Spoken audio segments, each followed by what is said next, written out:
এখন আসেন ছেলেটার ব্যাপারে। ছেলেটা দেখা গেল যে একটা গরিব ঘরে মানুষ হয়েছে, কিন্তু এডুকেটেড ফ্যামিলিতে মানুষ হয়েছে। সো এই যে দুইটা ফ্যামিলি যে স্ট্রাকচার, দুইটা ফ্যামিলি যে কালচার, দুইটা এলাকার যে কালচার, এখান থেকে দুই ধরনের মেন্টালিটি নিয়ে দুজন মানুষ বড় হয়, এবং এদের যখন কাপলিং হয়, এরা যখন এক জায়গায় থাকে, তখন তাদের মধ্যে হচ্ছে বিলিফ সিস্টেমের প্রবলেম দেখা দেয়। আসসালামু আলাইকুম। আমরা একটি এপিসোড নিয়ে কাজ করছি, মূলত হচ্ছে সোশ্যাল যে আমাদের অবস্ট্যাকলসগুলো আমরা দেখতে পাচ্ছি, তার ভিতরে একটা মেজর অবস্ট্যাকলস বা যদি প্রবলেমের কথা বলি, সেটা হচ্ছে আমাদের ফ্যামিলি রিলেশনশিপ।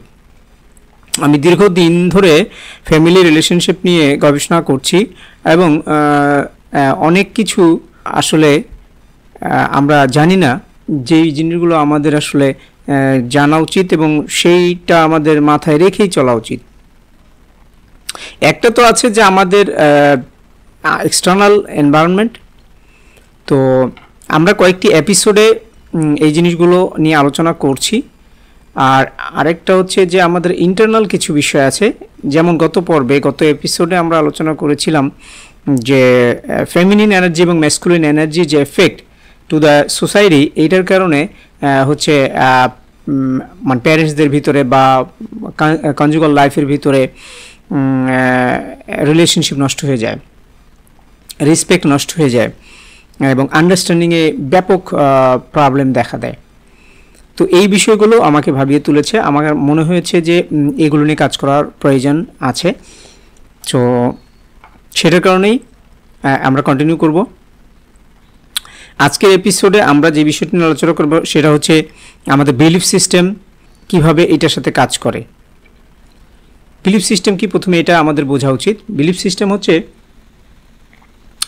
যে ছোটোবেলা থেকে, অর্থাৎ একটা বাচ্চা জন্ম হওয়ার পরে তার যে ব্রেন ফ্রিকোয়েন্সি, এটা থিটা লেভেলে থাকে, এবং টানা 7 বছর পর্যন্ত এই বাচ্চাটা নেচার থেকে বা প্রকৃতি থেকে বা আশপাশের বন্ধুবান্ধব, আত্মীয় স্বজন, বিশেষ করে বাবা মায়ের কথাবার্তা, চলাফেরা, রিয়াকশন, এগুলো থেকে অনেক কিছু গ্র্যাব করে, যেটা তার সাবকনসিয়াস মাইন্ডে সে প্রিজার্ভ করে। এই প্রিজার্ভ করাটাই হচ্ছে বিলিফ সিস্টেম, তার ভিতরে গড়ে ওঠে। যেমন স্বামী স্ত্রী রিলেশন কেমন হবে, কোন সিচুয়েশনে হাজব্যান্ড কী ধরনের রিয়াকশন করবে, বিষয়টা আসলেই প্র্যাকটিক্যালি দেখে বাচ্চারা এই প্যাটার্নগুলো তাদের ব্রেনে জায়গা করে নেয়। আমাদের সবার ভিতরে এই প্যাটার্ন আছে, এবং আমরা এর বাইরে না। তাহলে এত আলোচনা কেন? আলোচনা এই কারণে হচ্ছে যে আসলে এই বিষয়গুলো নিয়ে আগে কোনো কথাই বলা হতো না। প্যারেন্টিং কী জিনিস, এই শব্দটাই ছিল না, আমি শুনি নেই। আমি শুনেছি এই যে last couple of few years, কিছুদিন আগে, যে প্যারেন্টিং বলতে একটা ওয়ার্ড আছে যেটা প্যারেন্টদেরকে শেখানো দরকার। তখনও আমারও মাথার ভিতরে কোয়েশ্চেন আসছিল যে বাবা মাকে আবার প্যারেন্টিং শেখাতে হবে কেন? Why? Because they are already experience. No, they are not experienced. They are producing those babies are suffering the same problem in their middle age, in their end age, and in their early of their conjugal life. So এইটা নিয়ে কথা না বললেই নয়। This is a very vital role in our society. একটা বাচ্চা কীভাবে মানুষ হবে ডিপেন্ড করে হচ্ছে বাবা মার রিলেশন কীরকম। সো এইখানে আমাদের কাজ করা উচিত। যদিও প্যারেন্টিং নিয়ে বিভিন্ন টপিক আলোচনা করা যায়, আমরা আপাতত হচ্ছে হাজব্যান্ড এবং ওয়াইফের যে রিলেশনশিপ আছে এটা কেন খারাপ হয় সেটা নিয়ে আলোচনা করছি। তার ভিতরে সেকেন্ড এপিসোডে, মানে আজকে আমরা আলোচনা করব হচ্ছে ইন্টারনাল বিলিফ সিস্টেম, বা হচ্ছে আমাদের যে বিলিফ সিস্টেম আছে যেটার কারণে হচ্ছে এটা হয়ে থাকে। ছোটোবেলায় যে রিলেশনশিপের সম্পর্কে আমাদের যে বিশ্বাসটা গড়ে ওঠে, এইটা একটা ছেলের ক্ষেত্রে একরকম হয়, একটা মেয়ের ক্ষেত্রে একরকম হয়। তো কারণ হচ্ছে যে আমাদের সোসাইটিতে সাধারণত যে অ্যারেঞ্জ ম্যারেজটা হয়, এটা দুই ধরনের সোসাইটির থেকে হয়। একটা ছেলে একটা পরিবেশে মানুষ হয়, হয়তো ছেলেটা গ্রামে মানুষ হয়েছে, মেয়েটা শহরে বড় হয়েছে, বা শহর গ্রাম বড় বিষয় না, বিষয় হচ্ছে ফ্যামিলিগত কালচার কীরকম। দেখা গেল যে মেয়েটা বড় হয়েছে যেই ফ্যামিলিতে, ওই ফ্যামিলিতে কোনো এডুকেটেড পারসন নাই, তারা হচ্ছে লাইফটাকে এনজয় করেছে অন বিহাফ অফ দিয়ার মানি, পাওয়ার, এগুলোর উপরে বেস করে। লেটস সে যে মেয়েটার বাবা চেয়ারম্যান ছিল, সো সে ছোটোবেলা থেকে দেখেছে যে dominating people, making money, it's a very simple things and power is very vital things. আমার এর আগে একটা ভিডিওতে আমি আলোচনা করেছিলাম যে হোয়াট ইজ ভ্যালিউজ। এই ভ্যালু আমাদের প্রতিটি ডিসিশনে আমাদের এফেক্ট করে, যে আমাদের প্রত্যেকটা সিদ্ধান্ত, আমাদের প্রতিটা কথা, আমাদের প্রত্যেকটা রিয়েকশন কেমন হবে ভ্যালুজের উপরে। ভ্যালুজের উপরে আমি আলোচনা করেছি অনেক কিছু, এবং এই ভ্যালুজ মূলত হচ্ছে বিলিফ সিস্টেম।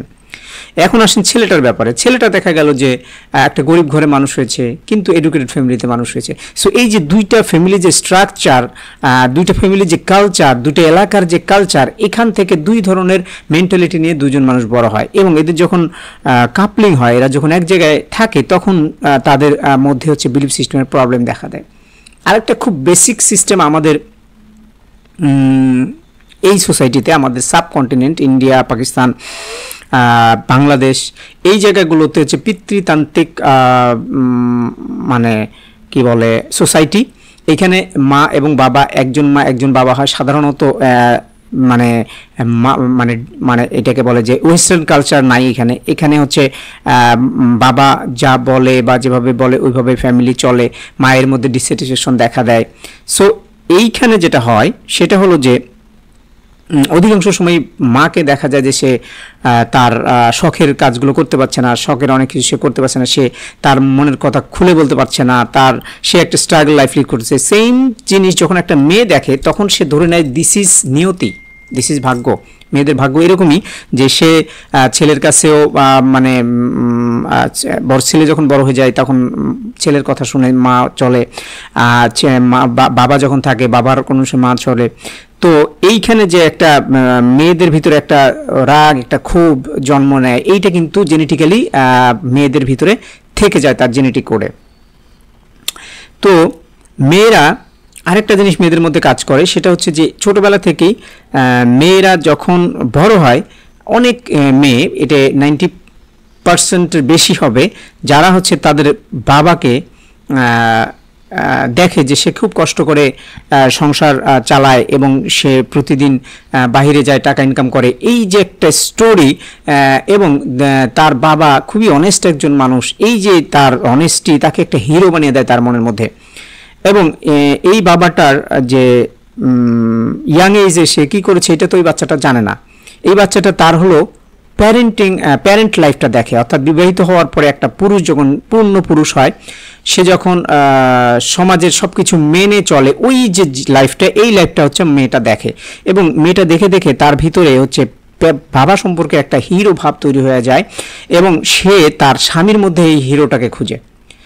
মানে তার বাবার মতো সৎ হবে, বাবার মতো উদার হবে, বাবার মতো কেয়ারিং হবে। সে দেখে যে তার ফাদার খুব কেয়ারিং ছিল, কিন্তু একটা ছেলে যখন প্রথম বিয়ে করে, তখন তার মধ্যে কিন্তু সেই ছেলেমেয়ে ভাবটা, সেই বাইরে ঘোরার ভাবটা, ফ্রেন্ডের সাথে কথা বলার ভাবটা, বা যে ফ্যামিলির প্রতি কেয়ার বা engagement of every activity in the home, বাসার ভিতরে সব অ্যাক্টিভিটিতে হেল্প করার যে বিষয়গুলো, এগুলো তার ভিতরে গড়ে ওঠে না। গোছানো, সব কিছু সময় মতো সব কিছু করানো, মাকে হেল্প করা, এগুলোতে তার হচ্ছে করে না, কারণ সে আসলে এখনও প্যারেন্ট হয়ে উঠে নাই।